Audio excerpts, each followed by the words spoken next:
Now, a tyrant, according to a dictionary, is a cruel and oppressive ruler, or a person who exercises power in a cruel, unreasonable, or arbitrary ways. I'm sure we've heard, all kinds of stories about different tyrants throughout histories, and we all love a good story about a tyrant being put in his place and losing his kingdom or his empire. However, here's an interesting trivia for you. Throughout the 10 or so official dynasties in Chinese history, only two dynasties were actually lost by tyrants. The rest of them were actually, lost through incompetency and incapable rulers. But two tyrants were so bad that they lost their kingdoms, ended their dynasties, and kind of lost their empires. And today, we're going to talk about one of them. In fact, the very first one of them, the first tyrant to actually end his dynasty and lose his kingdom.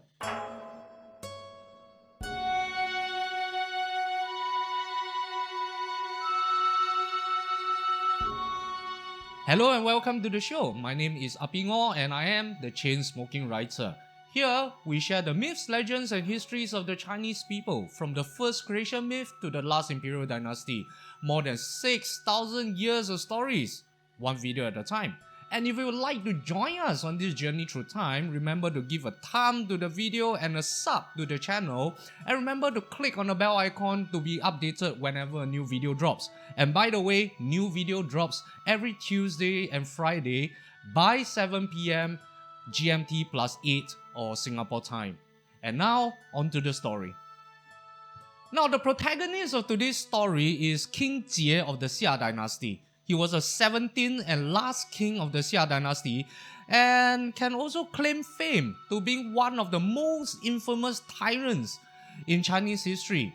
Now, his cruelty and his excesses were so well known that his name became synonymous with tyranny to the present day.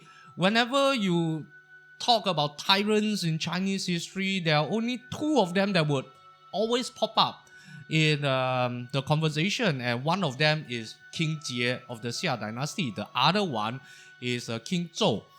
So yeah, Jie, Zhou, these two words when they put together has always been a cautionary tale for kings and rulers throughout every single dynasty over the thousands of years in Chinese history.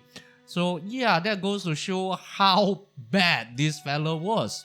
So who was this tyrant and what was he like and how did he, ended his own dynasty and lose his kingdom? Now, Jie was known to be a strong man, who was able to bend thick iron hooks straight and, break deer horns just with his bare hands. Now, he was, big and buff and strong. And not only that, he was extremely quick and clever and sound of mind. However, instead of using all his talents and his natural gifts to, better the life of the people under his rule and to better the conditions of the Xia Dynasty, which we know has been, going downhill four kings ago. Well, instead of using his gifts and talents for good, he, unfortunately focused his efforts on coming up with new ideas for personal indulgences and more cruel ways and more extreme ways to extract more and more from his people to fund his lifestyle. Now, the life of the people under Jie's rule was harsh and extremely unbearable. Social inequality was stuck, and Jie would, add to that problem by conspiring with the nobles and the landowners to squeeze out every last drop of benefits for themselves and the ruling class. And when the peasants and the commoners would even dare to rise up against this oppression, the retribution that came was often swift and merciless. Now, Jie would also, often initiate these unprovoked wars and conflicts against, either smaller neighbors of the kingdom or even his own vassals, small states that actually swore fealty to him, he would initiate unprovoked wars against these people, basically just to extort money and women from them, or simply just as a show of power, just to show the land who's boss, who's the alpha dog in the land, and everyone would, comply begrudgingly, due to the might that Jie and the Xia Dynasty still held at this time. And they just had to swallow their pride and swallow whatever indignation that they had, and just accepted the tyrant's ways. And although, that was what they showed, publicly and what they showed outwardly, but they all cursed the tyrant in their own privacy, and they all just couldn't wait for this tyrant to die. Now, in the 33rd year of his reign, he launched an unprovoked attack against a small regional clan in the east named the Youshi. Now, the Youshi clan, being the small fry that they were, and seeing the mighty royal army at their doorsteps, they surrendered without even putting up a fight. They were like, okay, we surrender, just take whatever you want and leave us, just get it over and done with. But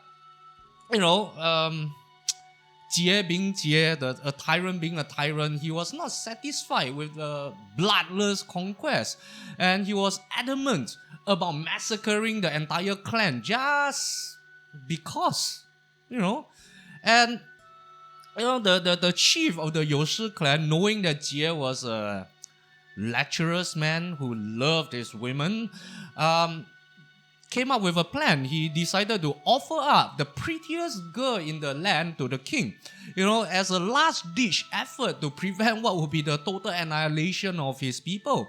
And, he was like, if I just by offering up the prettiest girl in the clan, who just happens to be the prettiest girl in the land as well, if by sacrificing and offering up this girl I could save everyone, it would be kind of a worthwhile trade-off, I guess. And miraculously, the plan actually worked. Jie was completely besotted by the pretty and, submissive and soft and gentle girl, this lady named Mei Xi. And, upon seeing her and upon receiving her and accepting her as a gift, he ordered the immediate withdrawal of his troops so he could bring his new concubine back to the palace with him as soon as possible. And I guess we can all agree why he wanted to do that. Yeah. Now, back in the capital, Jie was totally enthralled by Mei Xi, and he acceded to her every whim and desire. And when Mei Xi complained that, the palace looked old, Jie ordered the construction of a new golden hall and ivory galleries, for her. And he even installed a bed made of pure jade, all to gain her favor and to just make her smile and to make her happy. And to display his wealth and his might, he ordered massive amounts of meat to be brought into the palace and the palace courtyard. And he hung this meat on 3 branches, and he called it the meat forest. He then ordered a giant dish be dug in the courtyard and filled this big pool up with the finest alcohol, the finest wines in the land, and he named it the wine pool. And thus we have the meat forest and the wine pool, and in Chinese we call it 酒池肉林, which was basically used today. This term is used today as an idiom to signify the waste and the indulgence of a person. When we say, this fella has got a meat forest and a wine pool, we are saying that this fella is, really indulgent and comparing him to this tyrant, something like that. And whenever the king and his favorite concubine by this time spends time in this lavish new palace with the meat forest and the wine pool and what have you, 3,000 palace maids, serving girls, would entertain them with songs, with dance, with music. And when these serving maids were tired, Jie would actually, in a rare display of benevolence, when they were tired, King Jie would allow them to go eat and drink in the meat forest and the wine pool. And there were some accounts that even documented the fact that these serving ladies would be performing their duties butt naked, as in, we are 3,000 naked serving girls entertaining the king and his concubine, and they would be running around the meat forest and swimming in the wine pool with not a stitch of clothing on them. And that is the level of debauchery and degeneracy that was going on in King Jie's court at the time. Now, in another ridiculous example, when King Jie found out that Mei Xi loved the sound of silk tearing, he ordered hundreds of bales of silk be brought to the palace every day and have the strongest maids tear them in front of Mei Xi to entertain her. Mind you, not cut the silk, but to tear the silk. So you know how strong silk is as a fabric, as a fiber. So you have most probably these 2 or 3 or this whole troop of buff maids or serving girls tear silk just to make Mei Xi smile, just to entertain her. And we all know how important and how expensive silk is. And yeah, he was just, tearing up hundreds of bales of this precious fabric every day just for laughs. What? And as any one of us could imagine, come on, you don't even need to imagine it. All these extravagances, all these indulgences, all this degeneracy that was going on in the court were huge drains on the state's finances. And of course, they were all financed by the harsh taxes levied on the common people, on the peasants. I always say this, end of the day, who pays? Someone's got to pay. The people pay. Yeah. And on top of all that, King Jie was actually known to be quite a connoisseur of fine food and drinks. There must be strictly no sediments in his wines.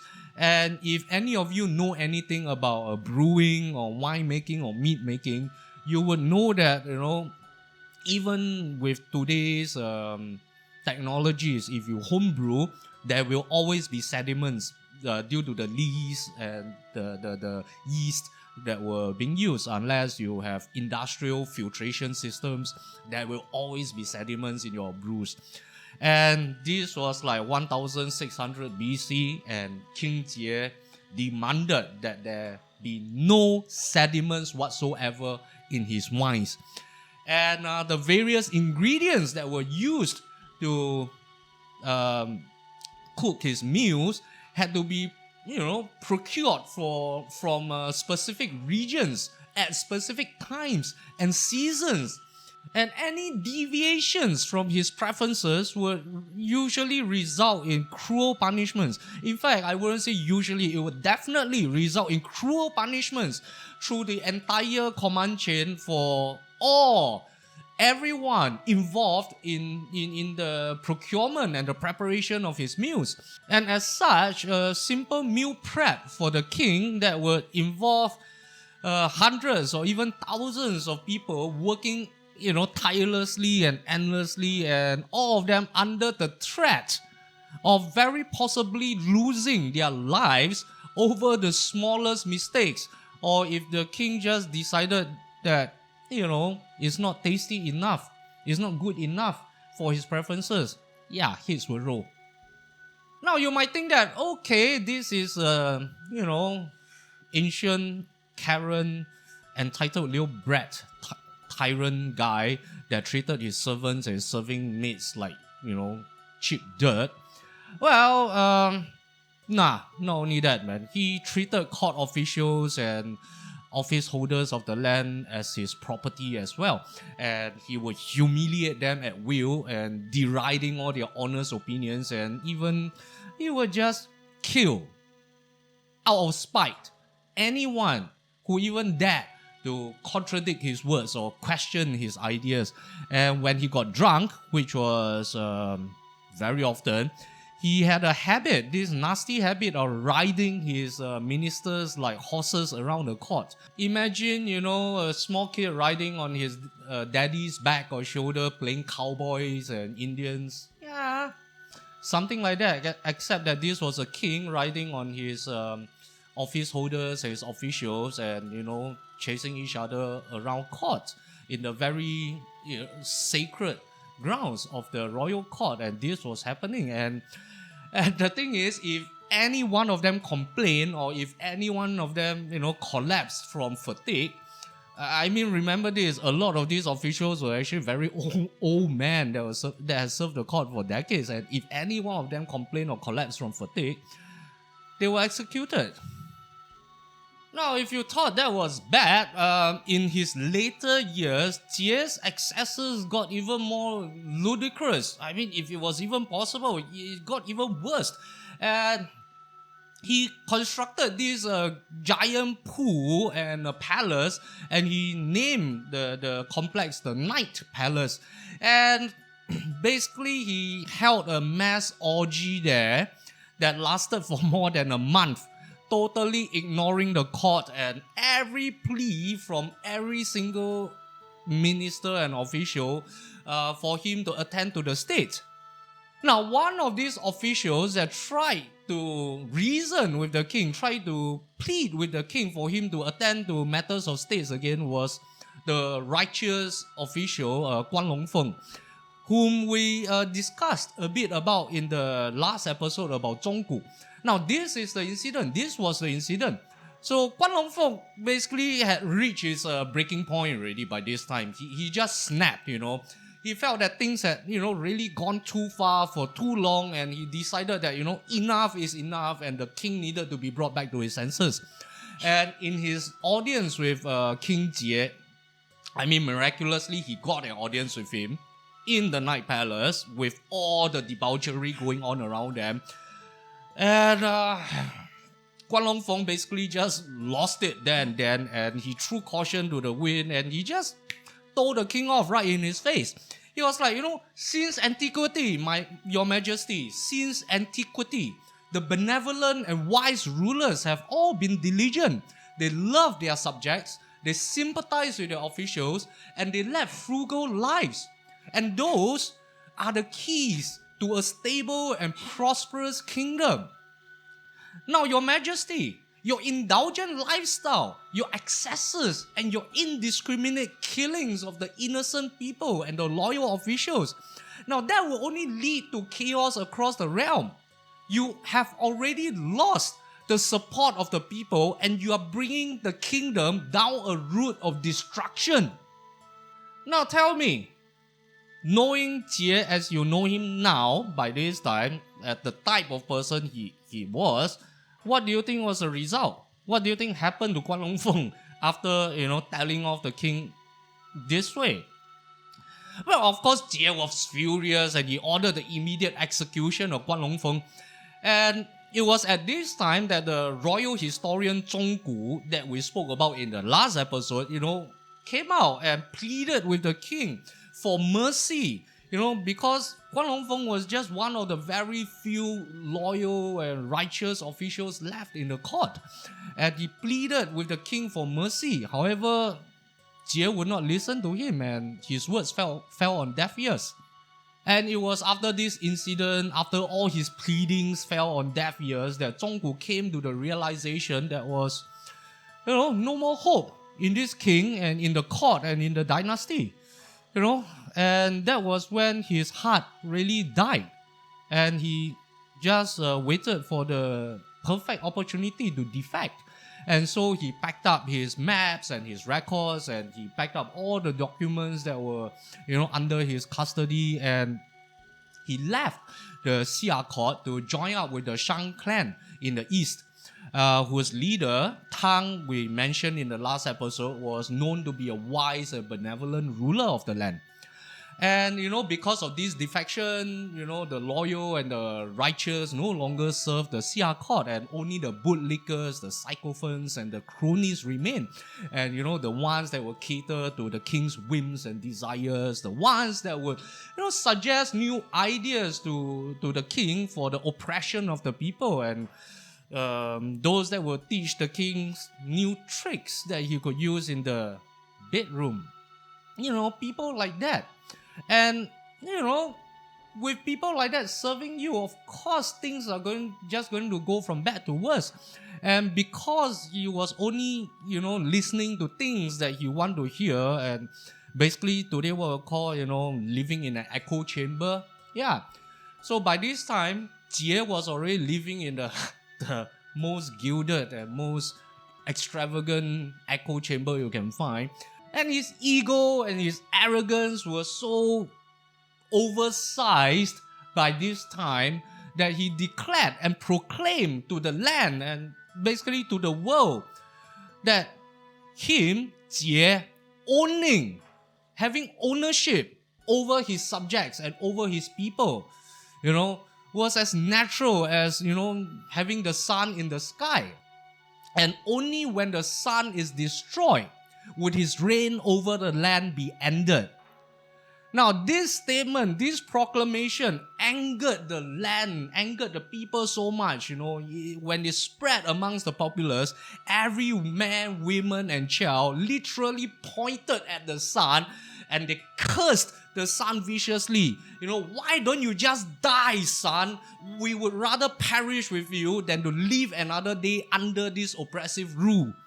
And by this time, I think we can all agree that the Xia court has totally and without a shadow of a doubt, the Xia court has lost all the support of the people. And Tang of the Shang clan, sensing an opportunity at this time, he raised an army, and with the support of the other clans and tribes of the land, who were all equally disgruntled and equally unhappy with the Xia court, with the rule of Jie, with all their support, they all marched against the Xia capital under the banner of cleansing the land on behalf of the heavens.